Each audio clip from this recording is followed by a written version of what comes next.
ঘুমোবো আমি, ঘুমোবে তুমি, গল্প শোনাবে ঘুম পড়ি, হালকা আলো চোখ বন্ধ।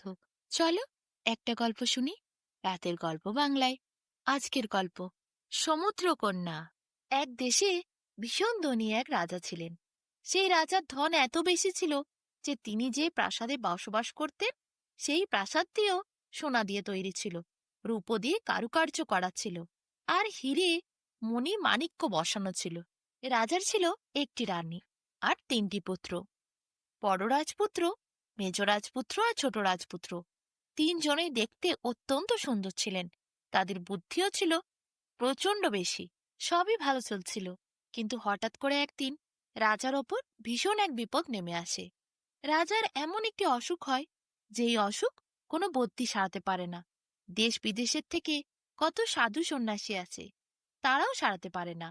কত পণ্ডিত জনেদের কাছে ছুটে যায় রানী ও রাজপুত্ররা, কেউ উপায় বলতে পারে না।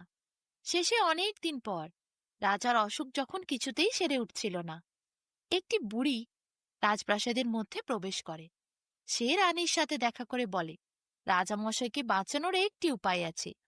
সেইটি হলো সমুদ্র নগরে গিয়ে সোনার আপেল আনতে হবে।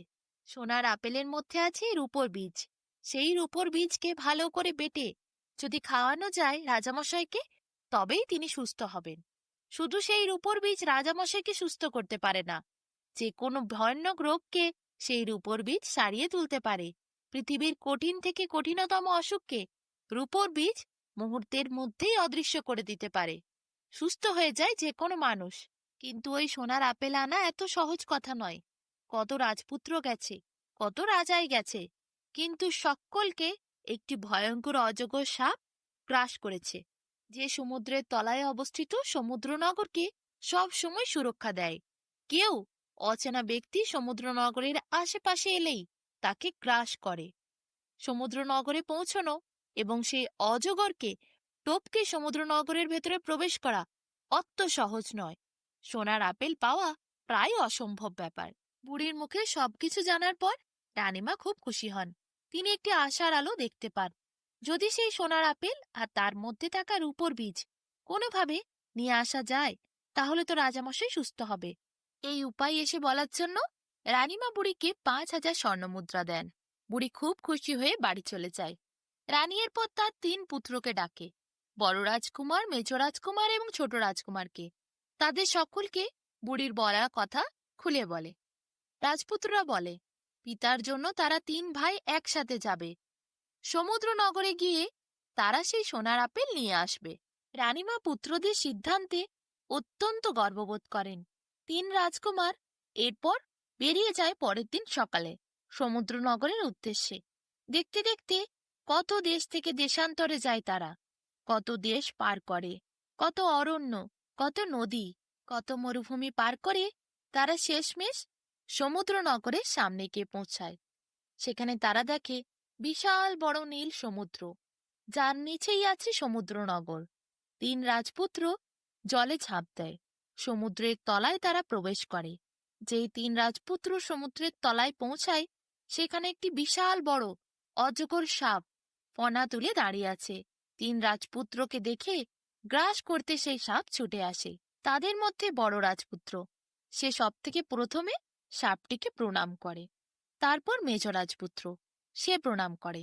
সব থেকে শেষে ছোট রাজপুত্র প্রণাম করে।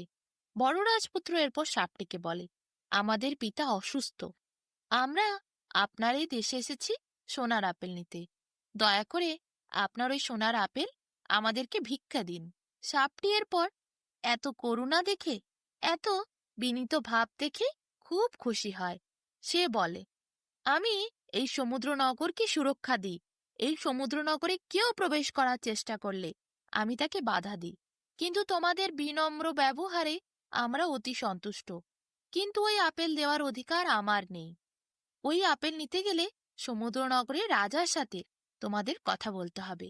চলো, আমি তোমাকে সমুদ্রনগরের রাজপ্রাসাদে নিয়ে যাব।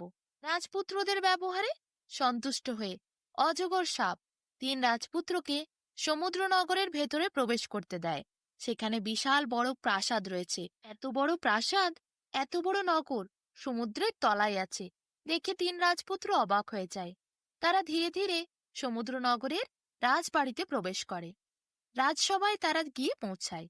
অজগর সাপ পরিচয় করিয়ে দেয় তিন রাজপুত্রের সাথে সমুদ্রনগরের রাজার। রাজার কাছে সব কথা তিন রাজপুত্র খুলে বলে। রাজা বলে, ওই আপেল তো তোমাদের আমি এমনি এমনি দিতে পারি না, তোমাদের পরীক্ষা দিতে হবে।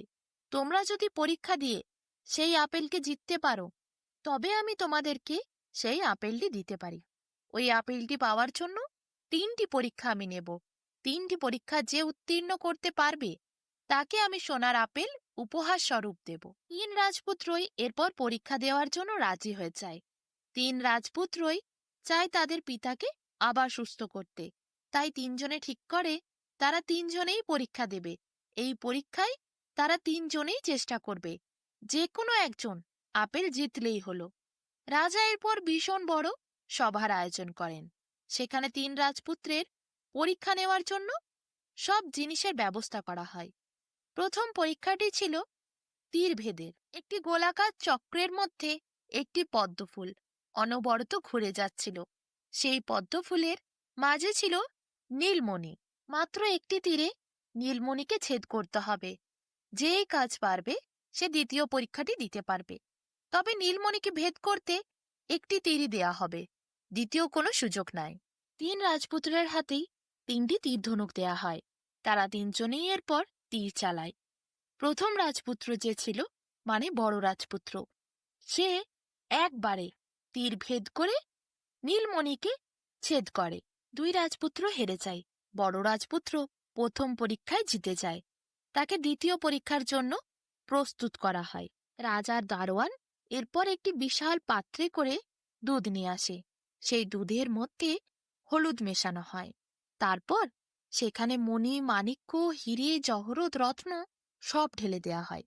একটি সবুজ পান্নাও ঢালা হয়। রাজকুমারের চোখ সবকিছু দেখার পর বন্ধ করে দেয়া হয়। রাজকুমারকে বলা হয়, এই এত হিরে, জহরত, মণি, মুক্তোর মধ্যে থেকে সেই একবারে দেখা পান্নাটিকে তোমাকে খুঁজে বার করতে হবে। রাজপুত্র শুধু ঢালার সময় একবারই দেখার সুযোগ পেয়েছিল। সে তারপরে পান্নাকে মনে করে খুঁজতে থাকে। চোখ বন্ধ অবস্থায় সে প্রত্যেকটি পাথরে হাত দিয়ে দিয়ে পান্নার আকারটিকে মনে করে খোঁজা শুরু করে। কয়েক মুহূর্তের মধ্যেই রাজপুত্র চোখ বন্ধ অবস্থায় সেই পান্নাটিকে হাতে তোলে। তারপর মহারাজার সামনে হাত বাড়ায়। দারোয়ান রাজপুত্রের চোখের পটি খোলে, দেখে সত্যি সত্যি রাজপুত্র সেই পান্নাকে খুঁজে বার করেছে। রাজা খুবই খুশি হয়। এরপর তৃতীয় পরীক্ষার জন্য প্রস্তুত করা হয়। তৃতীয় পরীক্ষাতে রাজা 10টি সুন্দরী মেয়ে দেখায়। রাজা তারপর তাকে প্রশ্ন করে, এমন কি জিনিস আছে যা তুমি প্রত্যেকটি মেয়েকেই দিতে পারবে, এবং প্রত্যেকটি মেয়েকে তুমি যদি সেটি দাও প্রত্যেকটি মেয়েই খুশি হবে। বড় রাজকুমার এরপর প্রত্যেকের মাথায় হাত দিয়ে আশীর্বাদ করে। তারপর বলে, আশীর্বাদ, আমি যদি প্রত্যেকটি মেয়েকে প্রাণ ভরে আশীর্বাদ দিই তারা প্রত্যেকেই খুশি হবে, এবং আমি এই আশীর্বাদ প্রত্যেকটি মেয়েকে দিতে পারব। তারা আমার বোনের মতো। আমি দাদা, আমি তাদের সকলকে আশীর্বাদ করি তারা যেন সুখে শান্তিতে ভালোভাবে থাকে। সারা জীবন তারা যেন সুখ আনন্দ পায়, খুশি পায়। বড় রাজপুত্রের এই উত্তরে রাজা সিংহাসন ছেড়ে উঠে দাঁড়ান, ছুটে আসেন রাজপুত্রের কাছে, তাকে বুকে জড়িয়ে ধরেন, বলেন, তোমার মতো রাজপুত্র আমি কোনো দিন দেখি নাই। তুমি সর্বগুণ সম্পন্ন। তোমাকে আমি সোনার আপেল তো দেবই, তার সাথে তোমাকে আমি আমার সবথেকে প্রিয় জিনিস দিতে চাই। বড় রাজপুত্র বলে, কি? রাজা বলে, সমুদ্রকন্যা, আমার একটি মাত্র মেয়ে। সমুদ্রকন্যাকে রাজা ডাকে। বড় রাজপুত্র সমুদ্রকন্যাকে দেখে মুগ্ধ হয়। সমুদ্রকন্যাও বড় রাজকুমারকে এক দেখায় ভালোবেসে ফেলে। রাজা এরপর সোনার আপেল আর সমুদ্রকন্যা দুজনকেই তুলে দেয় বড় রাজকুমারের হাতে। বড় রাজকুমার তাড়াতাড়ি তার দুই ভাইকে নিয়ে নিজের রাজ্যে ফিরে আসে। এরপরে তার মায়ের হাতে সেই সোনার আপেল দেয়। সোনার আপেলটি রানী কেটে রূপোর বীজ বার করে, সেটিকে ভালো করে বেটে রাজার মুখে দেয়। রাজা সুস্থ হয়ে যায়। রাজা সুস্থ হয়ে তার 3 পুত্রকে জড়িয়ে ধরে কান্না করতে থাকে। রানীমা তখন বলে, এখন তোমার ঘরে পুত্রবধূ এসেছে, কান্না করার কিছু নেই, সুখের দিন। বিশাল বড় উৎসবের আয়োজন করতে হবে। দেখো, সমুদ্রকন্যা এসেছে আমাদের বাড়িতে, বড় রাজকুমারের সাথে তার বিয়ে দিতে হবে তো। রাজা এরপর চোখের জল মুছে খুশিতে আনন্দে তোড়জোড় করে নতুন উৎসবের আয়োজন করে। বিশাল ধুমধাম করে সমুদ্রকন্যার সাথে বড় রাজপুত্রের বিয়ে দেয়া হয়। সমুদ্র নগরের সকলকে নিমন্ত্রণ জানায় রাজা নিজে গিয়ে। দুই রাজা মিলে ধুমধাম করে বড় রাজকুমারের সাথে বিয়ে দিয়ে দেয় সমুদ্রকন্যার। তারপরে তাদের আর কোনো কষ্ট থাকে না। সুখে আনন্দে খুশিতে তারা এরপর নতুন জীবন শুরু করে। এদিকে রাজা, সেও আনন্দে রাজ্য শাসন করতে থাকে।